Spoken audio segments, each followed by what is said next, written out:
Hi friends, అందరూ ఎలా ఉన్నారు? మీరు బాగుండాలని కోరుకుంటున్నా. ఈరోజు మోటివేషన్ స్టోరీలోకి వెళ్ళిపోదాం.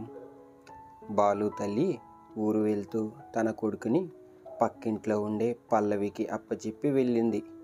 పల్లవి మరియు తన కూతురు స్వప్న చాలా అందంగా ఉంటారు. బాలు, స్వప్న ఇద్దరు ఒకే స్కూల్లో చదువుకుంటున్నారు. బాలు తను ఎంతో ఇష్టపడే స్వప్న ఇంటిలో పడుకుంటున్నానని ఎంతో ఆనందించాడు. ఆ రోజు రాత్రి బాగా వర్షం పడుతుంది. ఆ గదిలో మంచం మీద మధ్యలో పడుకున్నాడు బాలు. తన ఎడం వైపు స్వప్న, కుడివైపు పల్లవి ఆంటీ పడుకుని ఉన్నారు. అసలే స్వప్న జడలు చాలా ఒత్తుగా పొడవుగా ఉంటాయి. బాలుకి ఆ జడలంటే చాలా ఇష్టం. ఈరోజు నా ముక్కు చాలా అదృష్టం చేసుకుంది అని అనుకున్నాడు మనసులో. అసలే బయట బాగా వర్షం వస్తుండటంతో బాగా చలిగా ఉంది. స్వప్న ఆ నిద్రమత్తులో తల్లి అనుకుని బాలుకి దగ్గరికంటూ జరిగింది. బాలు గుండెల మీద చెయ్యి వేసుకుని పడుకుంది స్వప్న. బాలుకి ఒక్కసారిగా గుండె జల్లుమంది. అలాగే పల్లవి ఆంటీ కూడా ప్రతిరోజు కూతురుని దగ్గరికి తీసుకుని పడుకోవటం అలవాటు. ఆ నిద్రమత్తులో తను కూడా బాలుకి దగ్గరికంటూ జరిగింది. అప్పటిదాకా ఎంతో చలిగా ఉన్న బాలుకి ఒక్కసారిగా వెచ్చగా ఉన్నట్టు అనిపించింది.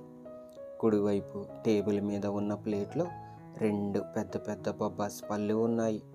అలాగే ఎడం వైపు ఉన్న టేబుల్ మీద ఉన్న ప్లేట్లో 2 లేలేత జామ పళ్ళు ఉన్నాయి.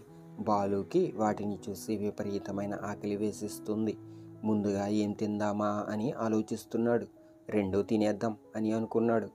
బాలుకి బొప్పాయి పళ్ళు అంటే చాలా ఇష్టం. అందువలన ముందుగా బొప్పాయి పళ్ళనే తిన్నాడు. అలా కాసేపు తన ఆకలి తీర్చుకున్నాడు.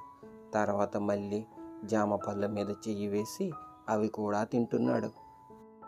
అలా వాళ్ళు నిద్రలో ఉండగా తన ఆకలి మొత్తం తీర్చుకుంటున్నాడు. కానీ బాలుకి ఏమాత్రం తిన్నా ఆకలి తీరటం లేదు. ఇంకా తినాలనిపిస్తుంది.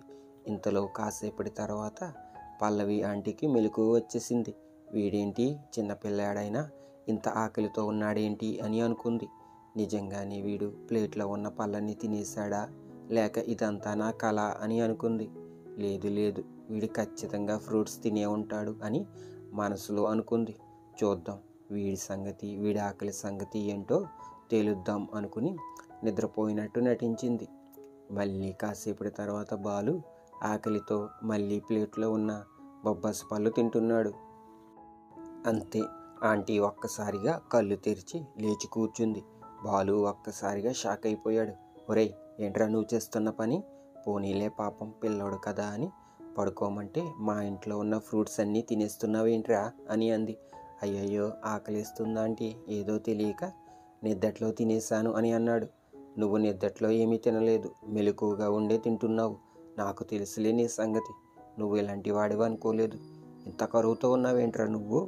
ఉండు, మీ అమ్మ రాని పోనీలే కదా అని ఆశ్రయమిస్తే మా ఆయనకి ఏమీ లేకుండా మొత్తం నువ్వే తినేస్తావా?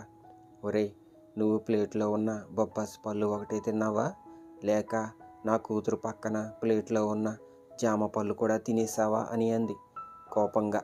అబబే లేదాంటీ, కేవలం బొబ్బాసి పళ్ళు ఒకటే తిన్నాను, జామ పళ్ళు జోలికి వెళ్ళలేదు అని అన్నాడు భయంగా. ఒరే, నీ మాట నేను నమ్మనురా. బొబ్బాసి పళ్ళు తిన్నవాడు జామ పళ్ళు తినకుండా ఉంటాడా? పెట్ట కొంచెం కోతగనం అంటే ఏంటో అనుకున్నాను. ఇదేనేమో. నువ్వు మరీ ఇలాంటోడివేంట్రా బాబు, వెధవా. ఉండు, మీ అమ్మరాని పోనీలే అని ఇంట్లో ఉండనిస్తే మొత్తం పళ్ళన్నీ తినేశాడు వీడు. మీ అమ్మతో చెప్తాను అని కోప్పడింది. సారీ ఆంటీ, తప్పైపోయిందా ఆంటీ. మీ ఇంట్లో ఫ్రూట్స్ తిన్నట్టు మా అమ్మకు చెప్పొద్దా ఆంటీ అని అంటున్నాడు. చి, నువ్వింత కరువుతో ఉన్నావని అనుకోలేదురా. మా ఆయన కూడా ఎప్పుడు ఇంతలా బొబ్బాసి పళ్ళు తినలేదురా. అమ్మో, ఇంకా నయం, ఇంకొంచెం ఉంటే తమలపాకును కూడా నమిలి రసం తాగేసేవాడివి అని కోప్పడింది. సారీ ఆంటీ, తప్పైపోయిందా ఆంటీ, ఇంకేమీ తినలే, బుద్ధిగా పడుకుంటాను అని అన్నాడు. నువ్వు పడుకుంటావా? తినవలసినవన్నీ తినేసి ఆకలి తీర్చేసుకుని ఏమీ ఎరగనట్టు తినను అంటున్నాడు చూడు ఈ పిల్లోడు అని అనుకుంటూ కింద చాప వేసి కూతుర్ని తీసుకుని లేపి వెళ్తుంది. అమ్మా, అసలే వర్షం వస్తుంది, కింద అంటే చలిగా ఉంటుంది, మంచం మీద పడుకుంటాను అని అంటుంది మత్తుగా స్వప్న. నోరు ముయ్యవే, చెప్పిన మాట విను అని తల్లి కూతుర్ని చాప మీదకి తీసుకుని వెళ్ళి పడుకోబెట్టి తన పక్కన పడుకుంది. అలా కాసేపటి తర్వాత మళ్ళీ నిద్రలోకి జారుకుంది పల్లవి. బాలు ఎప్పుడు లెగిసి వచ్చేసాడో తెలియదు కానీ మళ్ళీ వచ్చి మధ్యలో పడుకున్నాడు. అప్పుడు పల్లవికి మెలకు వచ్చి కోపంగా చూసింది. ఎరా, మళ్ళీ ఇక్కడికి వచ్చావేంటి? ఫ్రూట్స్ అన్నీ తినేసావు కదా, ఇంకేం మిగిలిందని తినటానికి? వెళ్ళి మంచం మీద పడుకో అని అంది కోపంగా. ఆంటీ, పెద్ద పెద్ద ఉరుములు వస్తున్నాయాంటీ, నాకు భయం వేస్తుంది అని అన్నాడు. ఒరేయ్, మేము ఈ గదిలోనే కదా ఉన్నాము, ఎందుకంత భయం నీకు? వెళ్ళి మంచం మీద పడుకో అని కోప్పడింది. అయినా కూడా బాలు వెళ్ళటం లేదు. నాకు ఇక్కడే బాగుంది, నేను ఇక్కడే పడుకుంటాను అని అంటున్నాడు. అయితే సరే, నువ్వు ఈ గదిలో ఇక్కడే పడుకో, మేము హాల్లో పడుకుంటాం అని కూతుర్ని తీసుకుని వెళ్ళిపోతుంది. వద్దా ఆంటీ, నేను మంచం మీదే పడుకుంటానులే అని వెళ్ళి మంచం మీద పడుకుని వాళ్ళ వైపే చూస్తున్నాడు. అప్పుడు పల్లవి ఆంటీ బాలు వైపు కోపంగా చూసింది. మరుసటి రోజు ఉదయాన్నే బాలు తల్లి ఇంటికి వచ్చేసింది. పల్లవి గారు, చాలా థ్యాంక్స్ అండి, మా అబ్బాయి రాత్రి మిమ్మల్ని ఏమీ ఇబ్బంది పెట్టలేదు కదా అని అంది. ఇబ్బందా? ఏం చెప్పమంటారండి, వాడు పడుకోడు, మమ్మల్ని పడుకోనివ్వడు, రాత్రంతా నిద్ర లేకుండా చేశాడు, మెదిలిపోతూ ఉండేవాడు. అసలు విషయం మీకు చెప్తే బాగోదని నోరు మూసుకుని ఉంది. మాకు నిద్ర రాక పక్క గదిలోకి వెళ్ళి పడుకుందామనుకుంటే నాకు భయం ఆంటీ, నేను అక్కడనే పడుకోలేను అని అన్నాడు అని అంది. ఏంటి అలా అన్నాడా మా బాలు? వీడికి భయమా?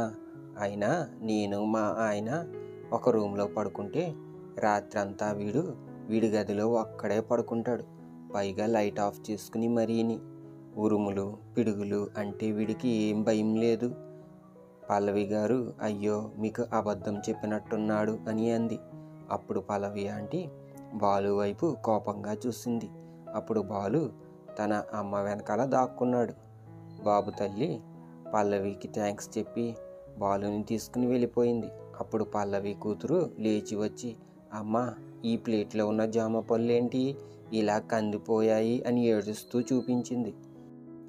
ఇదిగో, ఇదంతా ఆ బాలుగడి పని, వాడు రాత్రంతా మన ఇంట్లో ఉన్న ఫ్రూట్స్ అన్నీ తినేశాడు అని మనసులో అనుకుంది పల్లవి. సరేలే, స్కూల్కి టైం అవుతుంది, నువ్వు వెళ్ళి రెడీ అవ్వు, ఆ బాలుగాడితో ఈ రోజు నుండి అస్సలు మాట్లాడుకో, అర్థమయ్యిందా అని అంది. సరేనమ్మా అని చెప్పి కూతురు ఫ్రెష్ అవటానికి వెళ్ళిపోయింది. అప్పుడు పల్లవి భర్తకు ఫోన్ చేసి, ఏమండి, ఎప్పుడు వస్తున్నారు, త్వరగా రండి అని కోప్పడింది. వచ్చేస్తున్నాను లేవే, ఈ రాత్రికి మల్లెపూలు తీసుకుని వచ్చేస్తాను, పెరట్లో ఉన్న బొబ్బాస్ పళ్ళు కోసి సిద్ధంగా ఉంచు అని అన్నాడు. మీరు తినవలసిన పళ్ళు ఆ బాలుగాడు తినేశాడు అని అనుకుంది మనసులో. సరే, త్వరగా రండి, మీకోసం ఎదురు చూస్తూ ఉంటాను అని ఫోన్ పెట్టేసింది Pallavi. Okay, thank you for watching friends. వీడియోని లైక్ చేయండి, షేర్ చేయండి. మరిన్ని ఇంట్రెస్టింగ్ స్టోరీస్ కోసం మన ఛానల్ని సబ్స్క్రైబ్ చేయండి. Thank you friends.